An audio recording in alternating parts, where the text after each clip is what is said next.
5-year-old Megan Khung died after almost a year of torture by her biological mother and her boyfriend. Megan was forced to be naked at home to avoid soiling her clothes with blood. Her jaw became crooked from the abuse.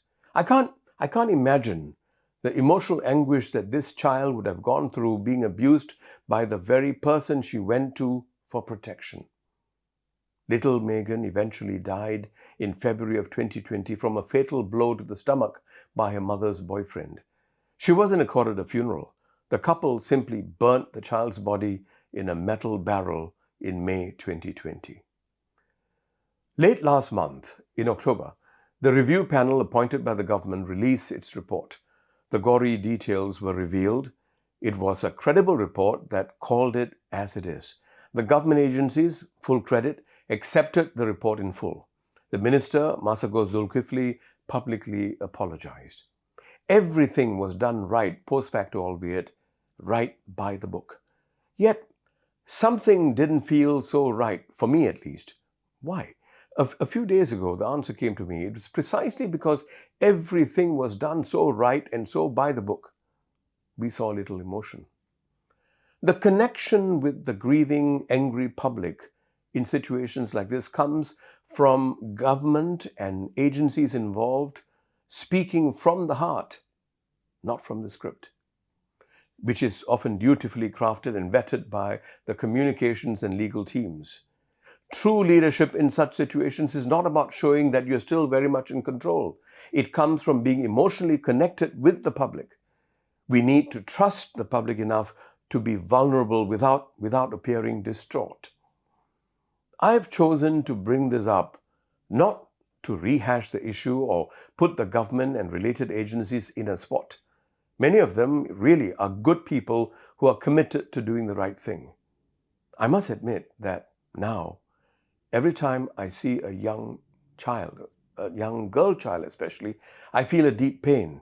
Just imagine how much more emotionally distressing it must be for the various individuals in the agencies that involved, knowing that they could have saved this child's life and protected her if they had done better. They carry this burden or pain for the rest of their lives. It's precisely to help ease this pain that I've decided to bring this up now that the dust is settling.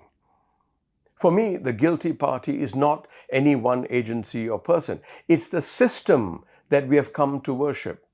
It's a tragedy of complacency through systems. Agencies and organizations worked in silos following system requirements. It impaired peripheral vision and compromised human sense-making and indeed common sense. Systems are important as an aid. But when systems become a substitute for human judgment, they slowly erode the instinct to care, to notice, to act. Psychologists call this automation bias, our tendency to trust rules and procedures more than our eyes or our instincts. Then there's a risk of what's called diffusion of responsibility, where the belief that someone else in the system will catch what we miss. So when everyone follows procedure, no one actually takes ownership. This leads to blind spots. Neuroscience calls it System 1 and System 2 thinking. System 1 is about instincts and empathy. System 2 is about analysis and rules and procedures. When we are overtrained to follow procedures, we suppress System 1, our empathy, curiosity, and moral judgment. The lesson from little Megan's death is not to abandon systems. They are important. It's to reclaim our humanity within these systems. Every police officer, teacher, social worker, and indeed policymaker and minister must see it as a duty to act when something doesn't look right.